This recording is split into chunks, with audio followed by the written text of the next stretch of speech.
And today we are doing DAV class 5th We and Our World, that is your social science chapter 2 human migration।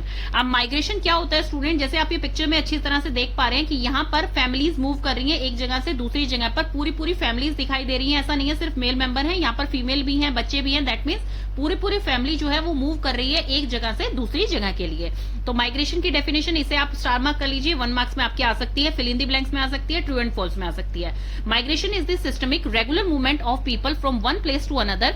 क्या होता है migration? एक जगह से दूसरी जगह पर मूव करना, उसे माइग्रेशन कहा जाता है। Mankind and migration have been linked to each other since ancient time. बहुत ही पुराने टाइम से मैनकाइंड क्या होती है? ह्यूमैनिटी, मानवता, एंड माइग्रेशन जो कि मूवमेंट होती है एक जगह से दूसरी जगह, वो एक दूसरे से लिंक है आपस में। कैसे माइग्रेशन मैनकाइंड से कैसे लिंक्ड है? माइग्रेशन जो होता है वो बेटर अपॉर्चुनिटीज के लिए एक जगह से दूसरी जगह मूव किया जाता है। उसके कितने टाइप्स होते हैं वो सब हम डिटेल में पढ़ने वाले हैं। Human being would not have continue to exist without migration. They move from one place to another in search of food and shelter. पहले क्या था? ह्यूमंस को एक जगह से दूसरी जगह मूव करना होता था इन सर्च ऑफ देयर फूड की तलाश के लिए, शेल्टर की तलाश के लिए। लेकिन उनकी सेटल लाइफ कब बिगिन हुई? जब ह्यूमन खुद एक फूड प्रोड्यूसर बन गया, खुद अपना खाना उगाने लग गया, खुद एग्रीकल्चर करने लग गया, तब उसके बाद उनकी लाइफ सेटल स्टार्ट हो गई। He started growing crops on a piece of land till the soil was fertile. अब देखिए ये क्या होती है, इसे शिफ्टिंग एग्रीकल्चर बोलते हैं। इसको आप स्टार मार्क करेंगे स्टूडेंट, कैसे लिखना है वो मैं अभी बताऊंगी, पर शिफ्टिंग एग्रीकल्चर होती क्या है वो डायग्राम की हेल्प से आप समझिए।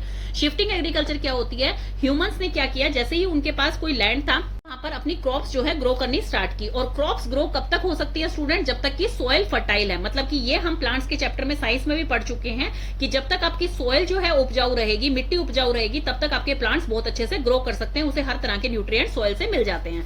लेकिन जब तक वो अपनी क्रॉप्स को ग्रो करते रहे, जब तक कि उनकी सॉइल फर्टाइल थी, और जैसे ही सॉइल ने अपनी फर्टिलिटी लूज कर दी, मतलब कि उपजाऊ नहीं रही सॉइल, तो उसके बाद क्या किया, वो पीस जो था उनका जिसपे वो ग्रो करते थे उसको उन्होंने अबेंडन कर दिया। अबेंडन का मतलब होता है छोड़ दिया, उस पीस को उन्होंने छोड़ दिया, उस लैंड को उन्होंने छोड़ के वो एक न्यू लैंड पे मूव कर गए, जहां पे उन्हें न्यू पीस ऑफ लैंड मिला। वहां पर उन्होंने एग्रीकल्चर जब स्टार्ट करनी शुरू की, तो उस प्रैक्टिस को, ये जो प्रैक्टिस है ग्रोइंग क्रॉप्स की, एक जगह से दूसरी जगह पर कैसे शिफ्ट हुए, इसे शिफ्टिंग एग्रीकल्चर कहा जाता है। होप सो आपको समझ आ गया होगा कि पहले उन्होंने क्रॉप्स जो है वो ग्रो करनी स्टार्ट की, जब फर्टिलिटी लूज कर दी सॉइल ने, मतलब सॉइल उपजाऊ नहीं रही, तो उसके बाद उन्होंने वो वाला पीस जिसपे वो ग्रो करते थे वो छोड़ दिया और दूसरे पीस ऑफ लैंड पे वो मूव कर गए और वहां पे उन्होंने एग्रीकल्चर स्टार्ट की। तो इस प्रैक्टिस को ग्रोइंग क्रॉप्स की शिफ्टिंग एग्रीकल्चर बोला जाता है। मतलब एक लैंड से दूसरे लैंड पे शिफ्ट कर लिया उन्होंने। तो इसकी डेफिनेशन आपके पेपर में आ सकती है, ट्रू एंड फॉल्स में आ सकती है, रीजनिंग एंड असर्शन में आ सकती है। तो इसमें आप क्या लिखेंगे? Human started growing crops on a piece of land till the soil was fertile. जब तक सॉइल फर्टाइल थी तब तक वहां पर उन्होंने खेती करी। Then he would abandon it. जैसे ही उन्होंने सॉइल फर्टिलिटी खत्म हुई तो उन्होंने उसको अबेंड कर दिया। अबेंड का मतलब है छोड़ दिया। And move to a new place of land, और न्यू पीस ऑफ लैंड पे वो मूव कर गए और वहां पे उन्होंने एग्रीकल्चर स्टार्ट की। तो इस प्रैक्टिस को ग्रोइंग क्रॉप्स की हम शिफ्टिंग एग्रीकल्चर बोलते हैं। तो होप सो ये आपको अच्छी तरह से समझ आ गया होगा।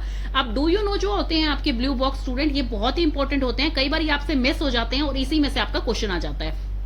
तो ये आपका बहुत ही इंपॉर्टेंट है। Do you know in reference to animals, अभी तक हमने क्या बात कर रहे थे? हम ह्यूमन माइग्रेशन की बात कर रहे थे। अब जो एनिमल है वो भी माइग्रेट करते हैं। In reference to animal, migration implies their movement from one region और habitat to another to breed. क्या होता है स्टूडेंट? लिविंग और ड्वेलिंग प्लेस, जैसे कि एक नेचुरल होम बोला जाता है प्लांट्स का और एनिमल्स का, उसे हैबिटेट कहा जाता है। तो एनिमल माइग्रेशन क्या होती है? मूवमेंट फ्रॉम वन रीजन और हैबिटेट टू अनदर। किस लिए होती है? To breed. ब्रीड का मतलब होता है to give birth to new young ones, कि अपने बच्चों को जन्म देने के लिए, ग्रो करने के लिए, फूड की तलाश में, और avoid cold and hot weather. जैसे माइग्रेटरी बर्ड्स सुने हुए हैं स्टूडेंट, वो क्या करते हैं? कई माइग्रेटरी बर्ड्स होते हैं, एनिमल्स होते हैं, वो क्या करते हैं? एक जगह से दूसरी जगह पर मूव करते हैं ड्यू टू वेदर कंडीशन, कि उन्हें सुटेबल वेदर कंडीशन मिले। कहीं पे बहुत ही कोल्ड रीजन है, कहीं पे बहुत ही हॉट रीजन है, तो उससे वो मूव करते हैं ताकि वहां का टेम्परेचर जब तक ठीक नहीं हो जाता तो वो माइग्रेट कर जाते हैं दूसरी कंट्री में, दूसरे प्लेस पे। माइग्रेटरी बर्ड का एक एग्जांपल आ जाता है साइबेरियन क्रेन, जो कि आपके 5th क्लास की साइंस में आपने पढ़ा है। नेक्स्ट आपका टॉपिक आ गया है माइग्रेशन इन ओल्डन टाइम्स। अब पुराने टाइम में माइग्रेशन कैसे होती थी, मूवमेंट कैसे होती थी? In earlier times the migration was carried out within a limited area as there were no means of transport. देखिए एक लिमिटेड एरिया तक ही माइग्रेशन हो पाती थी। किस वजह से? जैसे आजकल तो हम क्या है, एक कंट्री से दूसरी कंट्री में इजीली चले जाते हैं प्लेन की हेल्प से, एक जगह से दूसरी जगह अच्छी तरह से मूव कर लेते हैं, बिकॉज हमारे पास इतने मीन्स ऑफ ट्रांसपोर्ट है। आपके पास जो है बसेस होती हैं, मेट्रोज चल पड़ी हैं, ट्रेन हैं, कार्स हैं, सबके पास बहुत सारे मीन्स ऑफ ट्रांसपोर्ट है। तो पहले क्या होता था, कोई मीन्स ऑफ ट्रांसपोर्ट नहीं होता था, इसलिए माइग्रेशन जो है वो एक लिमिटेड एरिया तक होता था पहले के टाइम में। पीपल हैड टू वॉक और कैरी देयर गुड्स, लोगों को क्या है अपना सामान भी खुद लेके जाना पड़ता था और वॉक करके जाना है, तो इसलिए वो लिमिटेड एरिया को ही कवर कर पाते थे। They were scared to travel to far away places due to difficulties, many myths and superstition. बहुत सारे अंधविश्वासों की वजह से, डिफिकल्टीज की वजह से, मिथ्स की वजह से जो है वो दूर के प्लेसेस पर नहीं मूव करते थे, नहीं जा पाते थे। ये सुपरस्टिशन कौन से हैं पहले हम इसको देख लेते हैं। डू यू नो, ये काफी इंपॉर्टेंट है आपका। इस डू यू नो में है the orthodox people. Orthodox people मतलब जिनकी पुरानी सोच होती है। Orthodox people believed that if you travel across a sea, अगर आप इस सी को क्रॉस करेंगे, मतलब कि एक चीज मानते थे पुराने पीपल कि सी और ओशियन जो होते हैं वो रेस्टिंग प्लेस होता है गॉड के लिए। जैसे फॉर एग्जाम्पल ये मान लीजिए आप कि ये एक ओशन है, ये एक रेस्टिंग प्लेस है गॉड के लिए। अगर आप इस जगह से इस ओशन को कवर करके दूसरी जगह पर मूव करते हैं तो आपने क्या किया है, इन रेस्टिंग प्लेस जो गॉड का है इनको डिस्टर्ब कर दिया है। तो इस तरह के सुपरस्टिशन मिथ बने हुए थे पहले के टाइम में, इसलिए भी लोग जो है डरते थे एक जगह से दूसरी जगह मूव करने के लिए। तो ये आपका इंपॉर्टेंट है, इसको भी आप स्टार मार्क कर लीजिए। The orthodox people believe that if you travel across a sea you will lose your caste as according to mythology. अपनी जाति को लूज कर देंगे, किस वजह से, अकॉर्डिंग टू माइथोलॉजी। माइथोलॉजी के अनुसार ocean is a resting place of gods and hence you should not be disturb. Resting place है वो गॉड का और इसलिए उसे डिस्टर्ब नहीं किया जाना चाहिए। तो ये एक ऑर्थोडॉक्स थिंकिंग थी पहले के लोगों की, ऑर्थोडॉक्स थिंकिंग की उस टाइम। तो ऑर्थोडॉक्स थिंकिंग को जो है किस टाइप से जो है चेंज किया गया, ये भी आपके लिए इंपॉर्टेंट है, इसको भी आप स्टार मार्क कीजिएगा। ये भी आपका जो है क्वेश्चन काफी बार आ चुका है। The type of Orthodox thinking underwent a great change. अब ये ग्रेट चेंज का मतलब है कि पॉजिटिविटी की तरफ जा रहा है, कि जो ऑर्थोडॉक्स थिंकिंग थी वो चेंज हो गई। किन किन चीजों से चेंज हुई स्टूडेंट, यहां से ये ऑर्थोडॉक्स थिंकिंग जो है चेंज हुई लोगों की। सबसे फर्स्ट है एजुकेशन। जब लोग ज्यादा से ज्यादा एजुकेट होने लगे, शिक्षित होने लगे, तो उससे ये इनकी थिंकिंग चेंज हो गई। लॉजिकल थिंकिंग, जब लोग लॉजिक लगाकर सोचने लगे तो उससे उनको समझ आने लगा। कॉन्टेक्ट विद अदर कंट्रीज, दूसरी कंट्रीज के जब कॉन्टेक्ट में आए तो उससे भी इनकी ऑर्थोडॉक्स थिंकिंग जो है वो चेंज होने लग गई। तो यही यहाँ पे लिखा हुआ है, एक फर्स्ट है एजुकेशन, सेकंड है लॉजिकल थिंकिंग एंड थर्ड है contact with other countries. During the British period Indian were encourage to migrate, settle और work in the colonies under British control. जब ब्रिटिश पीरियड था, मतलब आजादी से पहले का जो समय था, इंडियंस को एनकरेज किया जाता था कि वो माइग्रेट करें। उन्हें बोला जाता था, उनको एनकरेजमेंट दी जाती थी कि आप जो है माइग्रेट कीजिए एक जगह से दूसरी जगह पर, ताकि आपको जो है बेटर वर्क अपॉर्चुनिटीज मिल सके, आप सेटल हो सके वहां पे अंडर ब्रिटिश कंट्रोल। जो कॉलोनीज ब्रिटिश कंट्रोल के अंदर थी वहीं पर उनको एनकरेज किया जाता था कि आप वहां पर जाकर भी काम कर सकते हैं। Many Indian signed agreement to go abroad for a fix time. बहुत सारे इंडियंस जो है वो एग्रीमेंट साइन करते थे और अब्रोड जाते थे फिक्स टाइम के लिए। They had the choice to come back and permanently settle in foreign lands. उनको जैसे उन्होंने स्पेसिफाई कर रखा है कि एग्रीमेंट साइन करके जो है वो अब्रोड जाते थे फॉर अ फिक्स टाइम, तो वो फिक्स टाइम के लिए जिसके लिए गए हैं उसके बाद उनके पास चॉइस होती थी कि वो वापस भी आ सकते हैं अपने लैंड पे, और नहीं तो वो उसी फॉरेन लैंड पे अगर उन्हें वहां पर वर्क अपॉर्चुनिटीज अच्छी मिल रही हैं तो वहां पर ही वो परमानेंटली सेटल भी हो सकते हैं। तो ये उन्हें चॉइस दी जाती थी।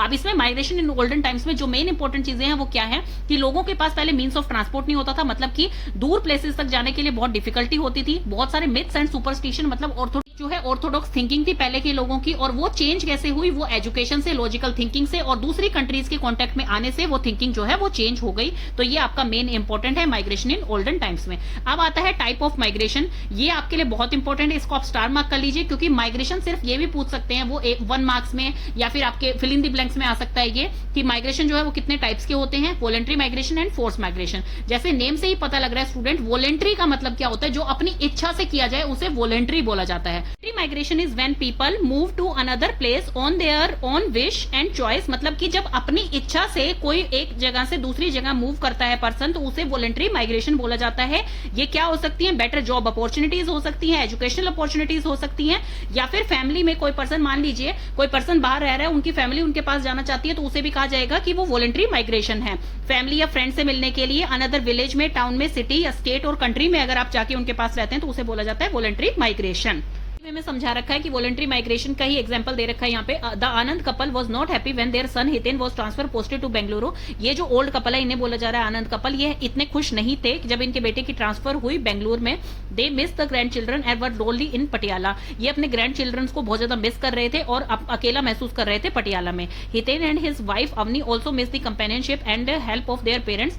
हितेन एंड अवनी जो थे वो भी अपने पेरेंट्स को जो है बहुत ज्यादा मिस कर रहे थे, और जो दो चिल्ड्रन थे वो भी बहुत अपसेट होते थे, बिकॉज वो बहुत यूज टू हो चुके थे कि जब भी वो घर आते थे स्कूल से तो उनके ग्रैंड पेरेंट्स उनको वहां पे मिलते थे, लेकिन अब ऐसा नहीं था। So the Anand couple happily migrated to Bengaluru to be with their children. तो इसीलिए आनंद कपल जो ये ओल्ड कपल है वो माइग्रेट हो गए, मतलब कि वो चले गए किस जगह से, पटियाला से बेंगलुरु चले गए। तो इसे बोला जाएगा हैप्पीली माइग्रेटेड, मतलब कि वॉलंटरी माइग्रेशन है ये, ताकि वो अपने चिल्ड्रन और अपनी फैमिली के साथ एंजॉय कर पाए। तो ये एग्जाम्पल होता है वॉलंटरी माइग्रेशन का, जो हैप्पीली जो है कहीं पे ट्रांसफर हो रहे हैं, कहीं पे माइग्रेट हो रहे हैं। Look at the picture. Shankar and his friend are going to Punjab. They work as extra labor during the sowing and harvesting season. Punjab में जो सोइंग और हार्वेस्टिंग सीजन होता है उस टाइम एक्स्ट्रा लेबर की जरूरत पड़ती है। तो यहाँ पर एक पिक्चर दिखा रखी है जिसमें शंकर और उसके फ्रेंड जो है वो कहाँ माइग्रेट हो रहे हैं, वो पंजाब जा रहे हैं। इस तरह की माइग्रेशन को क्या बोला जाएगा, सीजनल एम्प्लॉयमेंट। इसे सीजनल एम्प्लॉयमेंट बोला जाता है कि इस पर्टिकुलर सीजन में जब सोइंग एंड हार्वेस्टिंग सीजन होता है क्रॉप्स का, तो उस टाइम में वहां पर क्या मिलती है, इन्हें सीजनल एम्प्लॉयमेंट मिलती है, और एम्प्लॉयमेंट पर्पज से ये वहां पर जाते हैं। तो ये भी आपका इंपॉर्टेंट है। सीजनल एम्प्लॉयमेंट क्या होती है, वो ये सीजनल एम्प्लॉयमेंट भी आपसे पूछी जा सकती है क्या होती है, जब एक्स्ट्रा लेबर के लिए, मतलब किसी पर्टिकुलर सीजन में एक्स्ट्रा लेबर के लिए पर्सन वहां पर जाते हैं तो उसे बोला जाता है सीजनल एम्प्लॉयमेंट। जो ब्लू वाले होते हैं बॉक्स आपके, ये बहुत ही इंपॉर्टेंट होते हैं, इनको आपको सबको जो है स्टार मार्क करके रखना है ताकि आप एग्जाम से पहले इसको जरूर पढ़ के जाएं। Do you know the Gujjar of Jammu and Kashmir and Dhangar of Maharashtra are nomads. ये जो होते हैं ये क्या है, नोमैड्स होते हैं। नोमैड्स क्या होते हैं स्टूडेंट, जो कि माइग्रेट करते हैं, मूव करते हैं विद देयर एनिमल्स। अभी तक क्या था, फैमिली के साथ माइग्रेट कर रहे थे। जो अपने एनिमल्स के साथ माइग्रेट करते हैं उन्हें क्या बोला जाता है, नोमैड्स बोला जाता है। They keep moving from one place to another in search of food, water and grazing ground for their herd of sheep and goat. Move करते हैं एक जगह से दूसरी जगह पर इन सर्च ऑफ फूड, वाटर और ग्रेजिंग ग्राउंड ढूंढते हैं, किसके लिए, अपनी sheep एंड गोट के लिए। जैसे कि मैंने बताया आपको, नोमैड्स क्या होते हैं, जो कि अपने एनिमल्स के साथ मूव करते हैं। तो ये भी आपके लिए इंपॉर्टेंट है। तो फोर्स माइग्रेशन जो होती है, जैसे वॉलंटरी माइग्रेशन में हमने पढ़ा था कि वो अपनी इच्छा से, मतलब कि अपनी चॉइस से माइग्रेट करना, कि एक जगह से दूसरी जगह मूव कर रहा है पर्सन अपनी चॉइस के कारण। और यहाँ पर क्या हो रही है, फोर्स माइग्रेशन, मतलब कि फोर्सफुली वो माइग्रेट कर रहे हैं, अपनी चॉइस से माइग्रेट नहीं कर रहे हैं, ड्यू टू नेचुरल डिजास्टर या मैन मेड डिजास्टर के कारण उनको एक जगह से दूसरी जगह मूव करना पड़ रहा है। Force migration is a movement of person, family और large group of people due to natural disaster, जैसे कि फ्लड होगी, earthquake, tsunamis etcetera. Sometime people are force to migrate due to man made disaster. एक तो होते हैं student natural disaster, जिसको कि आपका कोई कंट्रोल नहीं होता उसके ऊपर, वो होते हैं natural disaster. Man made disaster जो कि हमारे खुद की एक्टिविटीज के कारण जो डिजास्टर हो उसे बोला जाता है मैन मेड डिजास्टर, जिसके एग्जाम्पल आपके आ जाएंगे फायर, ड्रॉट जो कि सूखा पड़ना, फायर मतलब आग लगना, एंड टेररिस्ट एक्टिविटी, आतंकवादी एक्टिविटीज को, इन सबको बोला जाता है मैन मेड डिजास्टर के कारण भी जो है पर्सन को एक जगह से दूसरी जगह पर जाना पड़ता है। परिणाम क्या निकलता है, it results in the loss of homes and jobs for many people. इसके कारण बहुत सारे लोगों को अपने घर छोड़ने पड़ते हैं, अपनी जॉब छोड़नी पड़ती है। तो ये इसका क्या होता है, रिजल्ट होता है। तो फोर्स माइग्रेशन आपको समझ आ गया, या तो नेचुरल डिजास्टर के कारण या मैन मेड डिजास्टर के कारण, जब पर्सन को एक जगह से दूसरी जगह मूव करना पड़ता है, जिसके कारण वो अपने घरों को, अपनी जॉब्स भी जो है उन्हें छोड़नी पड़ती हैं, तो उसको कहा जाता है फोर्स माइग्रेशन। अब डू यू नो आ गया है आपका, some people are force to migrate due to demolition of illegal colonies. अब तो इसमें मेनली क्या है कि कुछ पीपल्स को फोर्सफुली, सिर्फ नेचुरल डिजास्टर और मैनमेड के कारण ही फोर्स माइग्रेशन नहीं होता है, बल्कि कई लोगों को जो है फोर्सफुली माइग्रेट करवाना पड़ता है due to demolition of illegal colonies. जो उनकी इलीगल कॉलोनीज बनी हुई है, मतलब कि वो लीगल कॉलोनीज नहीं है, वो किसी की परमिशन से नहीं बनाई गई है, वो इलीगली मेड की गई है, तो उनको तोड़ फोड़ के भी जो है कई लोगों को फोर्सफुली वहां से माइग्रेट करवाया जाता है। एक स्टोरी बताई हुई है फोर्स माइग्रेशन की, जैसे हमने पीछे जो स्टोरी देखी थी वो थी आपकी वॉलंटरी माइग्रेशन की। इसी तरह से आपको समझाने के लिए एक और स्टोरी बता रखी है, story of Shyam a blacksmith of Chandausi in Uttar Pradesh. अब ब्लैक स्मिथ कौन से होते हैं, जो कि जैसे आयरन का काम करते हैं, मतलब आयरन रिपेयर का या आयरन से कुछ चीजें बनाते हैं, उसे बोला जाता है ब्लैक स्मिथ। तो ये जो श्याम जो है वो एक ब्लैक स्मिथ है, जो कि चंदूसी गांव उत्तर प्रदेश में रहता है। Earn money by making tools for the farmer. अब फार्मर्स को फार्मिंग टूल की जरूरत होती है खेती करने के लिए, तो वो उन्हें कौन प्रोवाइड करवा रहा था टूल्स, वो श्याम प्रोवाइड करवा रहा था, जिससे कि वो पैसे कमा रहा था। His village was hit by a drought. उसकी विलेज में उस टाइम सूखा पड़ गया था। The farmers lost their crops. और सूखा पड़ने के कारण, मतलब काफी लंबे टाइम से बारिश नहीं हुई, उसके कारण सूखा पड़ जाता है स्टूडेंट। तो उससे क्या होता है, फार्मर्स ने अपनी सारी क्रॉप खो दी थी। There was no work for Shyam. वहां पर श्याम के लिए कोई काम नहीं बचा था। He was forced to migrate to Lucknow to earn money to feed his family of 5 members. अब शाम की फैमिली में 5 मेंबर्स हैं और वो अपना खर्चा अभी तक कैसे चला रहे थे, वो फार्मिंग टूल्स को सेल करके चला रहे थे। लेकिन जब उस गांव में वहां पर सूखा पड़ गया और क्रॉप्स जो है फार्मर्स की खराब हो गई, तो उनको टूल्स की रिक्वायरमेंट भी नहीं रही। तो अब शाम के पास कोई भी काम नहीं था, तो उसको क्या हो गया, फोर्सफुली, मतलब कि अब उसे फोर्सफुली वहां से माइग्रेट होना पड़ेगा, क्योंकि उसके पास वहां पर जो है कोई अर्निंग का साधन नहीं बचा है, तो इसलिए उसे वहां से माइग्रेट होना पड़ेगा। उसे माइग्रेट होना पड़ा। जो 5 मेंबर्स की फैमिली है उसके लिए वो पैसा कमा पाए और उन्हें फीड करवा पाए, तो इसलिए उसे लखनऊ जाना पड़ा। तो इसे कहा जाएगा फोर्स माइग्रेशन। यहाँ पर वो इच्छा से नहीं गया है, लेकिन उसके पास कोई साधन नहीं बचा था वहां पर पैसे कमाने का, इसलिए उसे वहां से जाना पड़ा। He carries loads work in dhabas और ऑन कंस्ट्रक्शन साइट। उसने वहां पर जाके लोड्स मतलब कि सामान उठाया, वहां पर ढाबा में काम किया और कंस्ट्रक्शन साइट पे काम किया पैसे कमाने के लिए। तो ये था फोर्स माइग्रेशन का example. September 2014 the Kashmir valley was flooded. सितंबर 2014 में कश्मीर वैली में बाढ़ आ गई थी। The flood were caused by heavy rains and overflowing of river Jhelum. तो इसको आप स्टार मार्क करेंगे। फ्लड कैसे आई थी? ज्यादा रेन होने के कारण और ओवरफ्लो हो गई थी रिवर झेलम। कौन सी रिवर हुई थी? रिवर झेलम। तो इसको आपने लर्न करना है। It was mainly a man made disaster. इसे हम मैन मेड डिजास्टर कहेंगे। अब देखिए, आप कहेंगे कि रेन जो है वो तो मैन के हैंड में नहीं है कि भाई किस टाइम बारिश आ रही है किस टाइम नहीं आ रही है, बहुत ज्यादा बारिश आने से फ्लड आती है, तो ऐसा नहीं है। वहां पर क्या हुआ था, इट वॉज, क्या होता है ना, हमारी सब चीजें जो है नेचर के हिसाब से बहुत अच्छी तरह से फिक्स होती हैं। तो कुछ नेचुरल डिजास्टर्स हो सकते हैं, बिल्कुल हो सकते हैं कि भाई फ्लड जो है, बाढ़, बहुत ज्यादा बारिश आने से बाढ़ आ सकती है, बिल्कुल आ सकती है। लेकिन कई बार क्या होते हैं, हम नेचर से जब छेड़छाड़ करते हैं तो उसे कहा जाता है मैन मेड डिजास्टर। अब यहाँ पे हैवी रेनफॉल तो हुई थी, लेकिन वहां पर क्या था, मैन मेड डिजास्टर कहा जाएगा इसे, due to heavy construction on mountain. क्योंकि माउंटेन्स पे उस टाइम हैवी कंस्ट्रक्शन वर्क चल रहा था, इस कारण वो रेन का पानी जो है वो रिवर झेलम को ओवरफ्लो कर गया, क्योंकि यहाँ पे कंस्ट्रक्शन वर्क चल रहा था। Thousands of people lost their home. हजारों में लोगों ने अपने घरों को खो दिया, शॉप्स को खो दिया, बिजनेसेस को खो दिया। The Indian military and local authorities help the victim. Indian military ने और लोकल अथॉरिटीज ने हेल्प करी जो विक्टिम्स थे, बोला जाता है, जो कि मतलब लोग यहाँ से जिन्हें जाना पड़ा अपना घर छोड़ के, अपना शॉप छोड़ के, अपना बिजनेस छोड़ के, उन्हें बोला जा रहा है यहाँ पर विक्टिम्स। तो उनकी हेल्प किसने करी? इंडियन मिलिट्री ने और लोकल अथॉरिटीज ने। Thousands of people took shelter in relief camps. Relief camp जो मॉस्क्यूज और गुरुद्वारे में लगाए गए थे, वहां पर जाके लोगों ने शरण ली और वहां पर उनको जो है फूड दिया गया, मेडिसिन, क्लोथ्स एक्सेट्रा, उनको सामान प्रोवाइड करवाया गया। Hardship faced by migrant. अभी हमने पढ़ लिया है फोर्स माइग्रेशन क्या होती है, वॉलंटरी माइग्रेशन क्या होती है। अब हम देखते हैं हार्डशिप क्या होती है माइग्रेशन की। मतलब कि माइग्रेंट्स जो होते हैं, जो लोग माइग्रेट करते हैं, उनको क्या क्या जो है परेशानियां झेलनी पड़ती हैं, वो सब हम इसमें पढ़ेंगे। The migrant face many problem as they have to move from their homes families to other areas.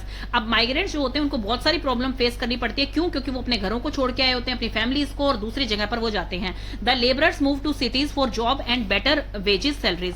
Labourers हैं वो मूव करते हैं सिटीज में बेटर जॉब के लिए, ताकि उन्हें जॉब अच्छी मिल सके या फिर बेटर वेजेस मतलब सैलरी अच्छी मिल सके। They have to live without basic amenities. उनको वहां पर बेसिक एम्यूनिटीज के बिना रहना पड़ता है। बेसिक एम्यूनिटीज स्टूडेंट वो होती है जो कि हमारी जरूरी रोजमर्रा की जो चीजें होती हैं उनके बिना उन्हें वहां पर रहना पड़ता है। जैसे कि एग्जाम्पल यहाँ पे शेल्टर हो गया, सैनिटेशन हो गया एंड सेफ ड्रिंकिंग वाटर, जो कि हमारी बेसिक एम्यूनिटी होती है, बेसिक जरूरत होती है जो कि हमें मिलनी ही चाहिए, उसके बिना उन लोगों को रहना पड़ता है। The condition is worse when they migrate with their families. जब वो अपनी फैमिली के साथ कहीं पे माइग्रेट करते हैं तो उनकी कंडीशन और भी ज्यादा खराब हो जाती है, क्योंकि एक सिंगल पर्सन कहीं पे अब मूव कर रहा है तो उसको जो है वो प्रॉब्लम अकेले सफर करनी पड़ेगी। लेकिन अगर वो फैमिली के साथ मूव कर रहा है तो पूरी फैमिली को वो सारी प्रॉब्लम्स जो है फेस करनी पड़ती हैं। The womens have to work hard. Womens को जो है वर्क हार्ड करना पड़ता है। Children don't get education. Children को एजुकेशन नहीं मिल पाती है।